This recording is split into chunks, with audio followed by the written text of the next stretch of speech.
19শে March দক্ষিণ বামুনিয়ায় বিস্ফোরণ হয়। বোমা বাঁধতে গিয়ে বিস্ফোরণের অভিযোগ সামনে আসে। আর এবার বিজয়গঞ্জ থানায় অনুসন্ধানে এনআইএ। অমিত প্রতিনিধি আমাদের সঙ্গে রয়েছেন। অমিত, ঠিক কোন কোন তথ্যের সন্ধানে এনআইএ?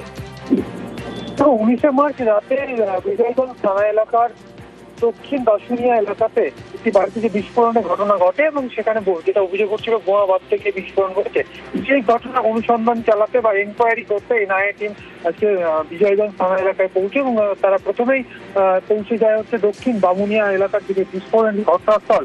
সেখানে গিয়ে তারা যেখানে বিস্ফোরণ ঘটেছিল বিস্ফোরণ স্থল পরিদর্শন করার পাশাপাশি সেখানে বিভিন্ন তারা নমুনা তারা খতিয়ে দেখেন এবং একই সঙ্গে যেহেতু কলকাতা পুলিশের বিজয়গঞ্জ থানা এলাকার অন্তর্গত এলাকা, সেক্ষেত্রে যে কলকাতা পুলিশ ইনভেস্টিগেশন করছে ইতিমধ্যে এই ঘটনায় এবং বিজয়গঞ্জ থানার যারা তদন্তকারী অফিসার বা অন্যান্য যারা পুলিশ আধিকারিক বা কর্মী রয়েছে তাদের সঙ্গে এই বিস্ফোরণ সম্পর্কে তারা কথা বলেছেন এবং ঘটনাস্থল পরিদর্শনের পাশাপাশি তারা থানাতেও যান এবং কেস জাতি তারা দেখে যে কি ধরনের সেখানে তারা কোনো কন্টেন্ট বিস্ফোরণ কন্টেন্ট কি রয়েছে বা না রয়েছে কলকাতা পুলিশ ইনভেস্টিগেশন করছে।